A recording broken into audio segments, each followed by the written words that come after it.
नमस्कार। समय संवाद में आपका स्वागत है। मैं हूँ सर्वेश कुमार सिंह। राष्ट्रीय लोकदल ने एनडीए के साथ गठबंधन होने के मात्र 2 दिन बाद अपने कोटे की मिली हुई दोनों सीटों पर प्रत्याशी घोषित कर दिए। इन प्रत्याशियों की घोषणा आज की गई। 2 सीटें जो राष्ट्रीय लोकदल को मिली हैं, ये बागपत और बिजनौर है। दोनों पर प्रत्याशी घोषणा हो गई। बागपत से डॉक्टर राजकुमार सांगवान को प्रत्याशी बनाया गया और बिजनौर से चंदन चौहान, जो कि मीरापुर से विधायक हैं, उनको प्रत्याशी बनाया। राष्ट्रीय लोकदल ने अपने प्रत्याशी घोषित करने में तत्परता दिखाई है और समय रहते उन्होंने अपने प्रत्याशी घोषित कर दिए। सबसे खास बात यह है कि राष्ट्रीय लोकदल के अध्यक्ष जयंत चौधरी ने एक मिसाल कायम की है। उन्होंने सारे राजनीतिक कयासों को दरकिनार करते हुए और लोगों की चर्चाओं से अलग, मीडिया में जो चर्चाएं चल रही थी उनसे बहुत अलग, दूर जाकर उन्होंने फैसला लिया। ये माना जा रहा था कि राष्ट्रीय लोकदल को जो 2 सीटें मिली हैं उसमें से बागपत सीट पर जयंत चौधरी स्वयं प्रत्याशी हो सकते हैं, क्योंकि राष्ट्रीय लोकदल चौधरी परिवार की परंपरागत और पारिवारिक सीट मानी जाती है। यहाँ से चौधरी चरण सिंह सांसद रहे हैं, यहाँ से अजीत सिंह सांसद रहे हैं और कई बार सांसद रहे। तो ये कयास लगाए जा रहे थे कि बागपत की सीट पर तो जयंत चौधरी ही चुनाव लड़ेंगे, या हो सकता है उनके परिवार का कोई और सदस्य, उनकी पत्नी चारू चौधरी या कोई और चुनाव लड़ सकता है। और बिजनौर सीट किसी को दी जा सकती है, किसी कार्यकर्ता को मिलेगी, ये पहले से अनुमान था। लेकिन जयंत चौधरी ने अपनी पारिवारिक सीट पर परिवार को दूर रखा। ये बहुत बड़ी बात है। उन्होंने ये संदेश कतई नहीं जाने दिया कि राष्ट्रीय लोकदल में कहीं भी परिवारवाद है, और उन्होंने अपने परिवार को दूर रखकर और एक निष्ठावान कार्यकर्ता को टिकट देकर अपने कार्यकर्ताओं का हौसला बढ़ाया और एक मिसाल भी बनाई। जिन डॉक्टर राजकुमार सांगवान को टिकट दिया गया है वो बहुत पुराने कार्यकर्ता हैं। लगभग 40 साल से वो राष्ट्रीय लोकदल से जुड़े और निष्ठा के साथ जुड़े। इस समय वो राष्ट्रीय लोकदल के राष्ट्रीय सचिव हैं।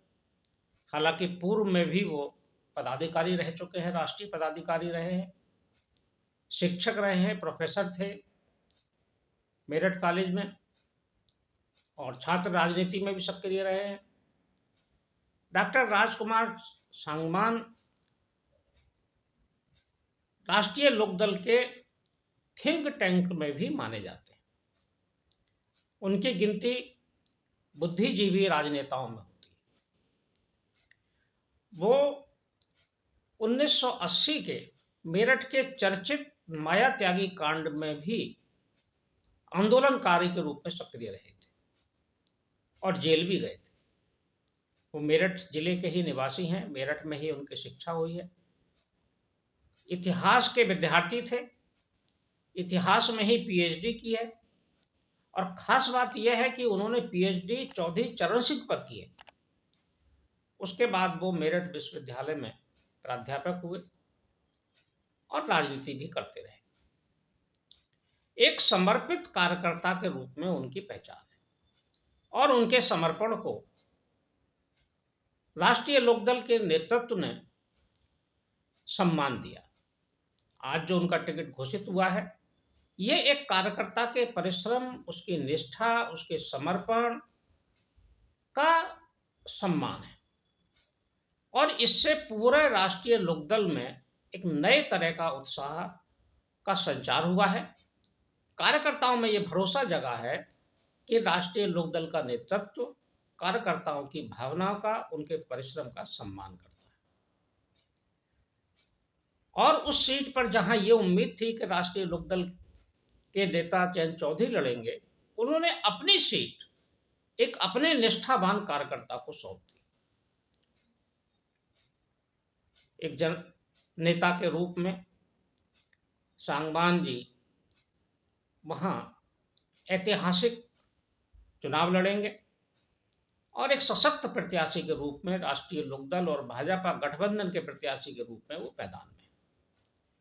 इसी तरह बिजनौर सीट पर भी सभी कयासों से को दरकिनार किया राष्ट्रीय लोकदल ने।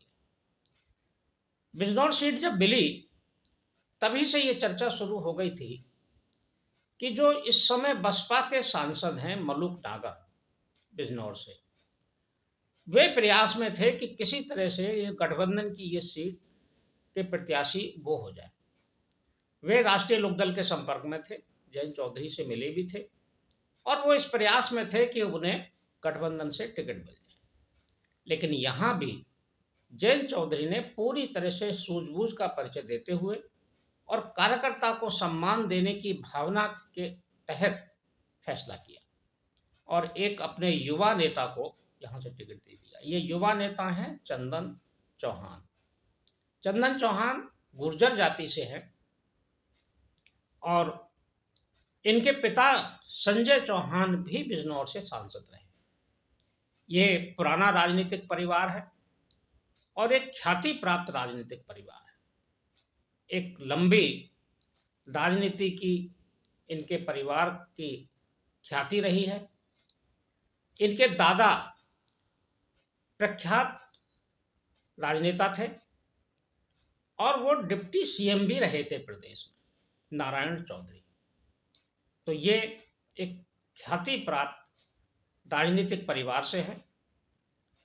विधायक हैं मीरापुर, हालांकि मुजफ्फरनगर जिले में है, लेकिन लोकसभा क्षेत्र बिजनौर ही है। तो इन्हें टिकट मिला है। यहां भी एक कार्यकर्ता को ही टिकट दिया है, बजाय इसके कि किसी बाहरी व्यक्ति को टिकट देते। जयंत चौधरी ने अपने कार्यकर्ता पर भरोसा जताया। दोनों सीटें उन्होंने घोषित कर दी हैं। विधान परिषद के लिए भी एक सीट समझौते में भारतीय जनता पार्टी की तरफ से राष्ट्रीय लोकदल को मिलनी है, वो भी प्रत्याशी उन्होंने घोषित कर दिया है। प्रदीप चौधरी का नाम विधान परिषद के चुनाव के लिए निर्धारित किया है, तय किया है। तो आज जो ये नाम तय किए हैं उससे राष्ट्रीय लोकदल के नेतृत्व ने और खास तौर पर अध्यक्ष जयंत चौधरी ने पूरी तरह से राजनीतिक परिपक्वता का परिचय दिया है। इसके सुखद परिणाम होंगे राष्ट्रीय लोकदल के लिए। राष्ट्रीय लोकदल के एनडीए में शामिल होने की घोषणा 2 मार्च को हुई। 2 मार्च को जयंत चौधरी जेपी नड्डा से मिले, राष्ट्रीय अध्यक्ष भारतीय जनता पार्टी के, और केंद्रीय गृह मंत्री अमित शाह जी से मिले। दोनों लोगों से मिले, उसके बाद ही यह घोषणा हुई कि अधिकृत रूप से अब राष्ट्रीय लोकदल एनडीए का हिस्सा है। ये ट्वीट जेपी नड्डा की तरफ से भी हुआ और जयंत चौधरी की तरफ से भी। हालांकि एनडीए में जाने की बात 9 फरवरी को ही निर्धारित हो गई थी, जब केंद्र सरकार ने किसान नेता और पूर्व प्रधानमंत्री चौधरी चरण सिंह को भारत रत्न देने का निर्णय लिया। उसी दिन जयंत चौधरी ने ट्वीट किया था प्रधानमंत्री जी की प्रशंसा करते हुए कि दिल जीत लिया। उसी दिन लग गया था कि अब राष्ट्रीय लोकदल भारतीय जनता पार्टी के साथ तालमेल होगा और एनडीए का हिस्सा बनेगा। हालांकि कयास कई दिन से लगाए जा रहे थे। 4-5 दिन पहले ये चर्चा शुरू हो गई थी कि ये फैसला हो गया है कि राष्ट्रीय लोकदल एनडीए में जाएगा। हालांकि उसके कुछ ही दिन पहले जनवरी महीने में 19 जनवरी को इनकी मुलाकात समाजवादी पार्टी के अध्यक्ष अखिलेश यादव से हुई थी। तब तक जयंत चौधरी इंडिया गठबंधन का हिस्सा थे और 19 जनवरी को गठबंधन की घोषणा हुई थी। लेकिन 2 सप्ताह के बाद ही परिवर्तन हुआ और समाजवादी पार्टी के साथ सीटों के तालमेल को लेकर, हालांकि 7 सीटें समाजवादी पार्टी ने इनके लिए छोड़ी थी, लेकिन उन सीटों में भी पेच फंसा हुआ था प्रत्याशी घोषित करने को लेकर। तो वो इन्हें पसंद नहीं आया और इन्होंने ये फैसला कर लिया जयंत चौधरी ने कि हम एनडीए के साथ जाएंगे और 2 मार्च को ये फैसला हो गया। 4 तारीख आज है और आज ही जयंत चौधरी ने अपने दोनों प्रत्याशी भी घोषित कर दिए और तीसरा प्रत्याशी एमएलसी के लिए भी घोषित कर दिया। जयंत चौधरी ने प्रत्याशी घोषित करके दूसरे दलों को भी प्रेरित किया है कि वो भी शीघ्र अपने प्रत्याशी घोषित करें।